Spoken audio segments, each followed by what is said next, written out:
Ladies and gentlemen, joining us now is a 10-time Pro Bowler, 7-time All-Pro, first-round draft pick, guaranteed first ballot Hall of Famer. Every offensive lineman from one side of this country to the other and all around the world says he is the greatest offensive lineman they've ever watched on film. Never gave up sacks, never let the quarterback get hit. He owns a restaurant, Mission Barbecue, coming to a city near you. He has a beer named after him, 73 Beer. He played 10,363 consecutive snaps on a dog shit football team. Ladies and gentlemen, Joe Thomas.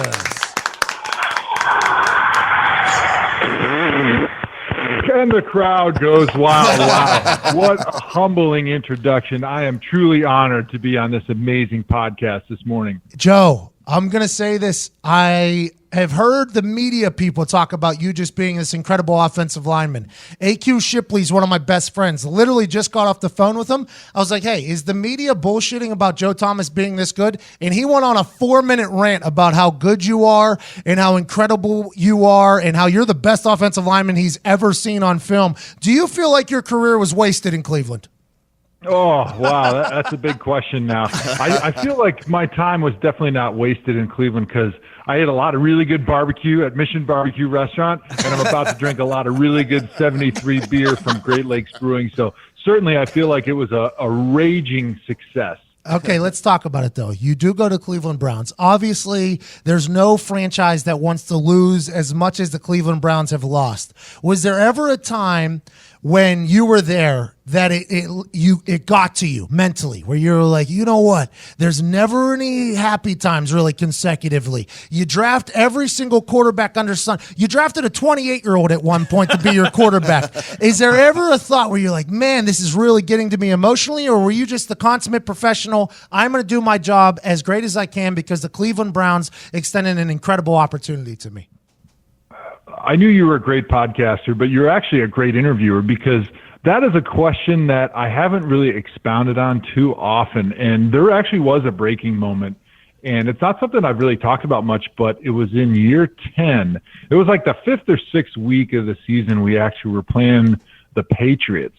And just like many other people in the NFL, I despised the Patriots. And if there was one thing I was going to do that year, it was going to be we were going to beat the dog shit out of the Patriots.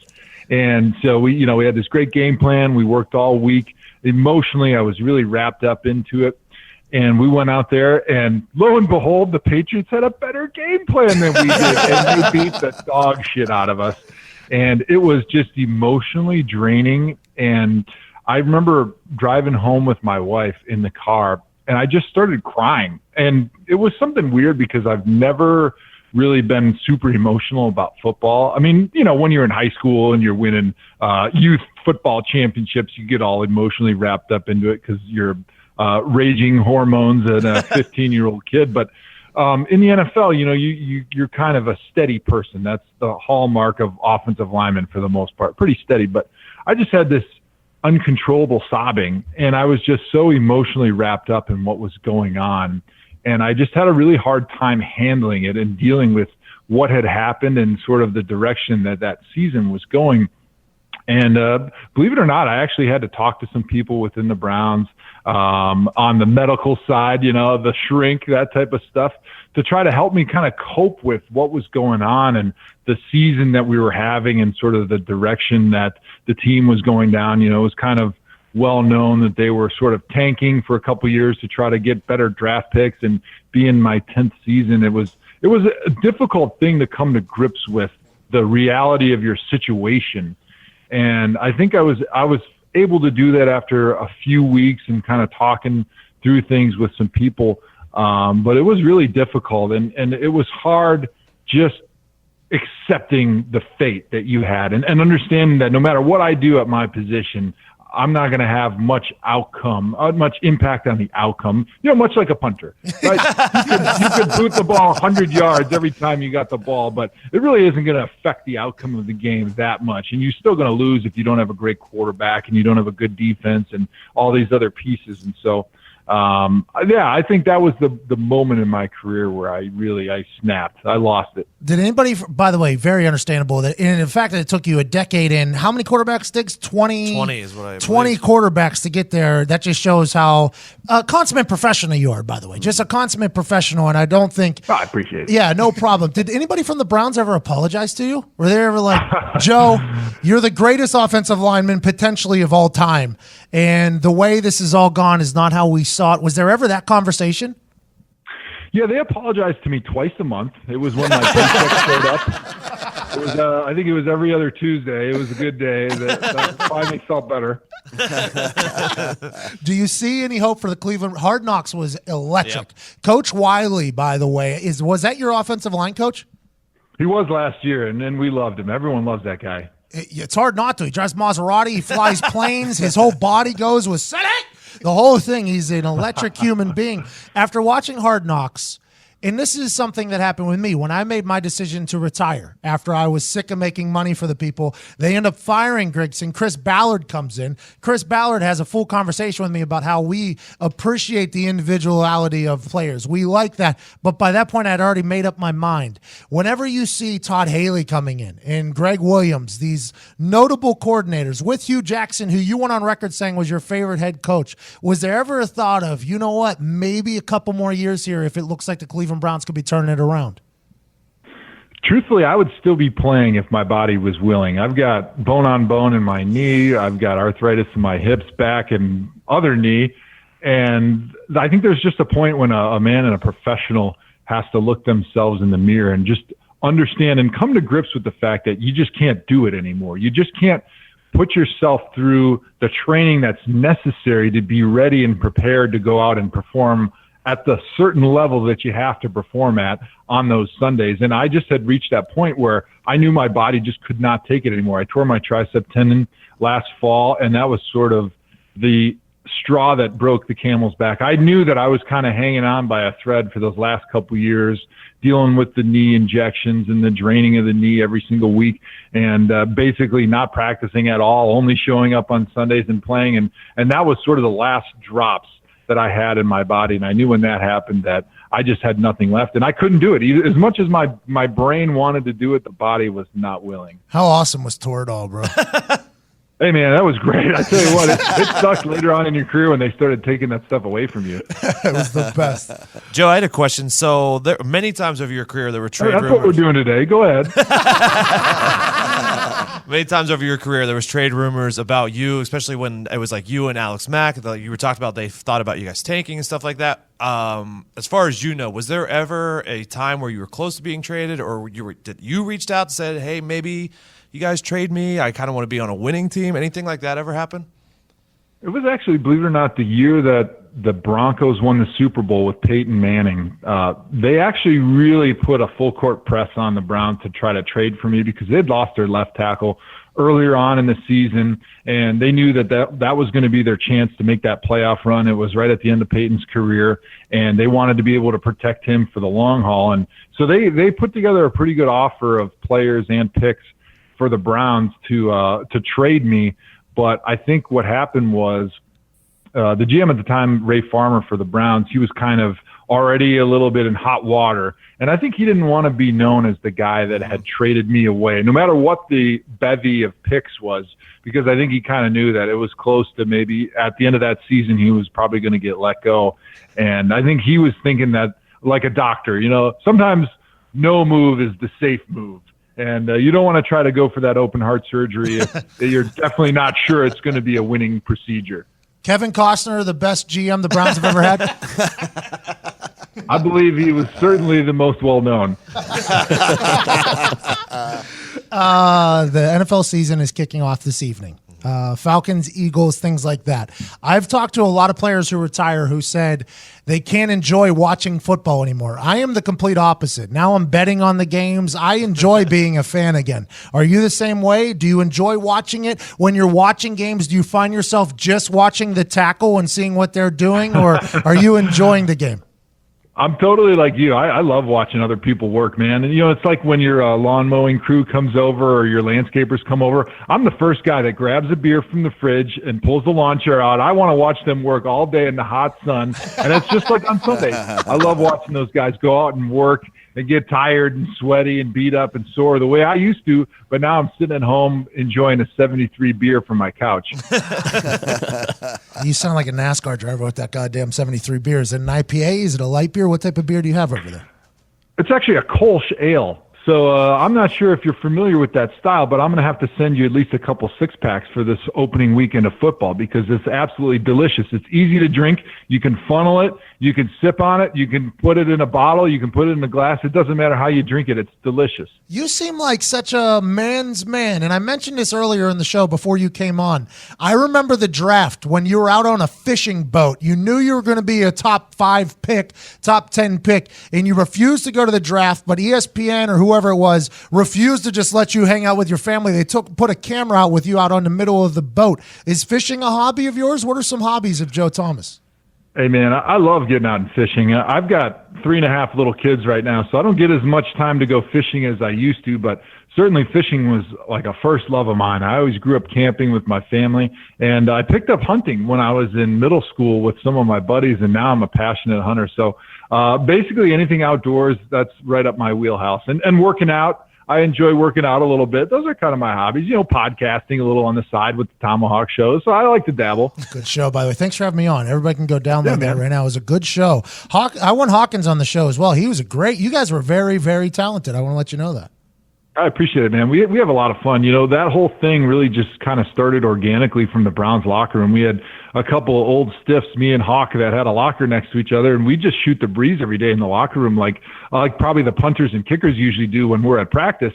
And it just kind of stemmed, and we said, hey, man, wouldn't it be great if we just threw a microphone in between us? I think the folks at home, the common folk, would love to hear what we're talking about, and it kind of spawned into this award-winning podcast we got now. Well, I'm happy it did, by the way, and I'm very lucky to be a guest on there. Go ahead, Todd. Joe, temporarily leaving the NFL as a legend, do you see your future exclusively entrepreneurial as a businessman, or do you think you'll return one day as in a coaching profession or commentating? I told my wife when I retired that now my goal was going to be, I wanted to be a little bit good at everything, and to which she promptly laughed at me. So I'm not really sure what I'm going to do now. Really? You have no idea? No plans? Nothing? Well, I got a lot of ideas, but I don't know if I'm going to be good at any of them. I got the Mission Barbecue restaurant going. I got the beer going. We got the podcast rolling. I'm going to be doing some work with NFL Network this year, Thursday Night Football, and then a little bit of NFL Total Access. I'm doing some work with the Browns. I got other little entrepreneurial things, and I'm going to see where it goes. I don't want to just dive fully into one thing right now in that first year in retirement, because how do I know? I was just a football player. I've never lived in the real world at all in my life, so I have no idea what I'm going to love and what I'm going to hate. I think I know, but just like playing football, the people that see us and think we only show up on Sundays that think, oh, that would be a great job. I don't really know what I'm going to love to do, so I want to just do a little bit of everything and then just kind of figure it out and not worry about it too much. When you're the best in the world at what you do, and you don't have to say you are, everybody else seems to be saying that, there's not a lot of people up there. You got to have a special mental capacity did it engulf your thoughts year round, offensive line football, your technique, not hurting your body at all? Like, for instance, when I was young in my NFL career, I was a wild animal, but I also wasn't that good. Something happened. I get arrested. I decide to flip a switch that I said, I want to be great at this. I want to be able to, and it kind of engulfed me. It became in the off season, no matter what I was doing, the thought was, will this help me or fuck me over in kicking a football again? Was that what it was for you? Did it engulf your entire life? And are you enjoying this freedom, not only time and schedule wise, but mentally, a freedom to kind of think about other things? When you started talking about best in the world, I thought you were going to pat yourself on the back as the best podcaster in the world, but you went a different direction, and I appreciate that. No, honestly, for me, from the moment I got into the NFL, even in college, I just took a lot of pride in my job. And I think because as an offensive lineman, as a tackle, like if I don't do my job, the guy behind me is literally going to get killed. The quarterback's legs are going to get broken, or the running back's collarbone's going to be smashed. And so really, I don't have an option. I have to do my job to the best of my ability at every single moment. There is no option to take a play off.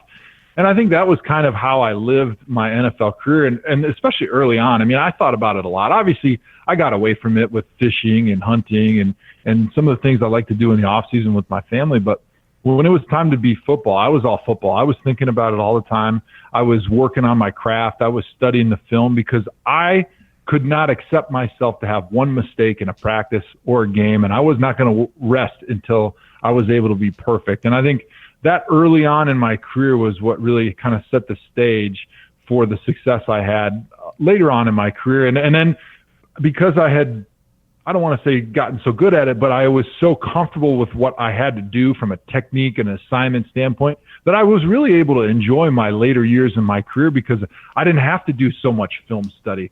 I didn't have to do as many things in practice to get myself ready because I'd already kind of polished my game to the level that it was already as good as it was going to get. So I really enjoyed the last few years of my career because of that. Any defensive ends give you nightmares week of or anything like that? Who was the one guy you had? Because after hanging around Anthony Costanzo for a lot of years, left tackle, you guys, now granted, scheme's a big deal, but that is very much a mano-a-mano operation happening out there at left tackle. Was there any guys, I know you have a respect for anybody that makes it in the NFL. You got to be great to make it to the NFL. But were there any guys that you had to battle or joust with that you were like, this guy gives me fits, or this guy had something that I can't, anything like that? That's a good point. I tell everybody that is a rookie, like, hey, you know all those All-Americans that you played in college? Like probably two times a year you'd play against an All-American. He was really good, and you had to get yourself ready, and you had to get your mind right. Well, in the NFL, they're all All-Americans, right? So you need to get your mind right every single week.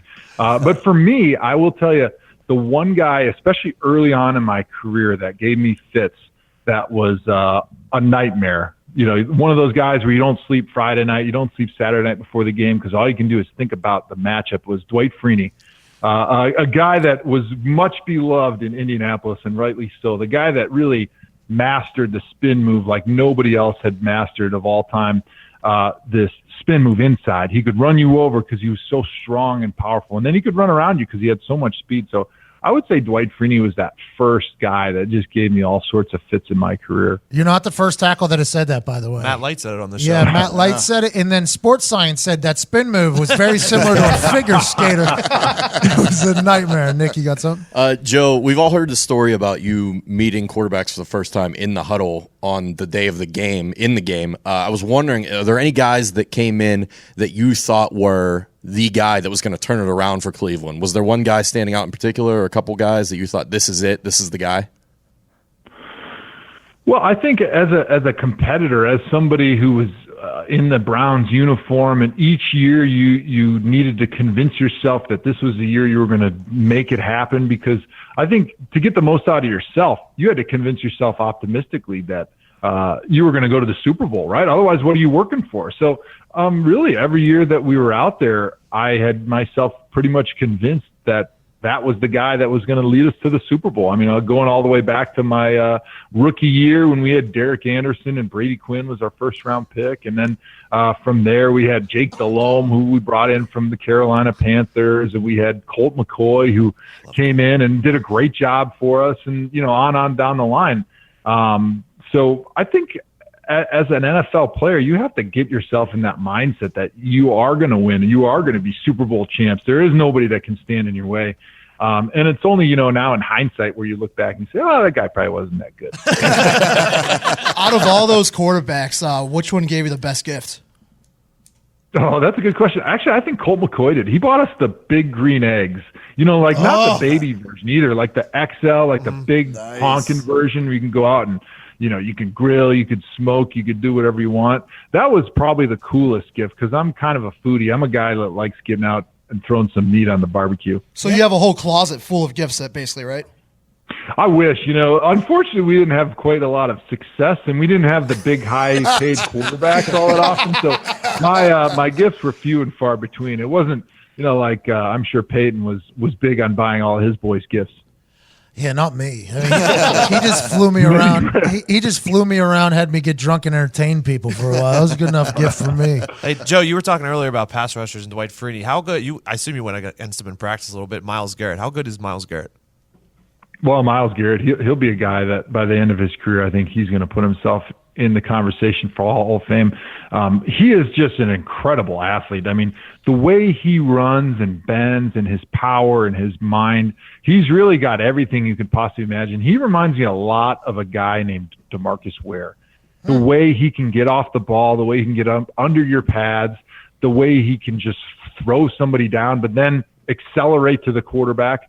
And I will even give him this compliment. Like, DeMarcus was exceptional, but he was limited in the number of pass rush moves he had, right? He was so good at the few things he did, he didn't need a lot of pass rush moves, but Myles actually has a really big repertoire of pass rush moves, and if he's able to continue to develop all those different moves, he's going to be about unblockable. Who's going to win the Super Bowl this year, Joe? Other than the Browns? Other than the Browns, I would say, it's kind of the Browns and then like a big gap. But clearly, I would say I got the Saints. I really think the Saints are going to make a big run. I feel like this is towards the end of Drew Brees' career, and they've got a really good team together. They finally got a running game and a pretty good defense to go with what Drew Brees does. And I'm really high on the Saints right now. Hey, okay, I just remembered this now. I'm high on the Saints as well. They never get talked about, and the way they lost last year had to be a kick in the sack all offseason. The offensive lineman for the Pittsburgh Steelers, you tweeted about this last night. I referenced this. Normally players are like, yo, go get your money, do what you have to do. We all get it. Yesterday, it's like the dogs just came out after Le'Veon Bell. Offensive linemen going after Le'Veon Bell. Everybody's going after him. How do you feel about that whole situation as an offensive lineman who gets – but you're the greatest in the game. You got a lot of credit, especially because you were a shining light on the Browns. But normally, offensive linemen get zero love, show up, work, shut up, just keep it moving. You're in the trenches. And now we got offensive linemen coming out and going against their own running back. How do you feel about that whole situation? And did it surprise you whenever everybody's kind of got loose on Le'Veon Bell yesterday?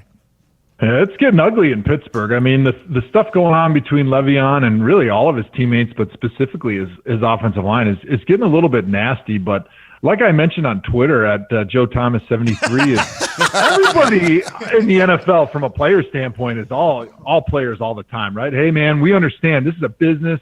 We got billionaire owners that are fighting us to try to take money away from us. You got to fight scratch and claw for every dollar you can get because your career is short. I mean, in the NFL, 5-10 years at the most, that's your opportunity to make money. And you need to do it because you put your body through hell and you're going to walk out of this game crippled. So you got to get your money. But I think at the same time, these guys realize when somebody's being a little bit unreasonable. And I think for the most part, it seems like basically from all accounts, what's going on with Le'Veon and the Steelers, that he's being very unreasonable at a position that's not a premier position anymore. I mean, it's not like he's a quarterback or a pass rusher. I mean, he would have got his $20+ million a year if you're one of those two guys. But as a running back, it's really difficult to kind of put value on what he does because he is the best running back in the game and he is a guy that catches passes. But I think when your teammates see that you're being unreasonable and it's hurting the team, that's when they're going to stand up and say, hey, man, they're going to call him out. Hey, you need to get your butt here because you are being an idiot, first of all. You're hurting yourself, your family, and you're hurting these teammates here that you've been telling us how important we are,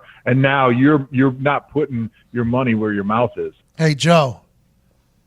Hey, I want to let you know that if I was a punter for the Browns and you were my left slot, like left tackle, I would feel very secure with you there. You know that? That makes me feel warm and fuzzy. You don't really like punters much. It's a shame, by the way. It's a jealousy thing, and we talked about it on my podcast, the Tomahawk Show, the other day. Man, I was a punter in high school, a stellar 39-yard average, took me to Allstate in Wisconsin, and I really just was dreaming of that moment in the NFL where our punter would go down. He would get like a hammy, right? And our kicker couldn't punt, and they would have to call him the lefty because I was the backup punter all those years in Cleveland, believe it or not. And I dreamed of booming like a 60-yarder and never looking back and never having to bang heads with anybody at left tackle. Joe, I appreciate you so much for joining us, man. I can't wait to try Mission Barbecue when you make your way to Indianapolis. There's some stores in southern Indiana and also in Ohio. Go check that out. Can't wait to drink the 73 beer at Joe Thomas 73. I'll tell you what, man. You're a legend on the football field, and I think you're going to very quickly become one off the field. Such a gentleman. Thank you so much for joining us, Joe. Hey, man, thanks for having me on. I had a lot of fun, and keep killing it in the podcast game, baby. You got it. I mean, I won't get hired to any of those big networks like you do, so maybe drop my name every once in a while. If things are getting boring over there, I'll bring the juice. Sounds good, brother. Hey, I appreciate you. Have an incredible day. Ladies and gentlemen, future first ballot Hall of Famer, Joe Thomas. Appreciate you, Joe. Thanks, man.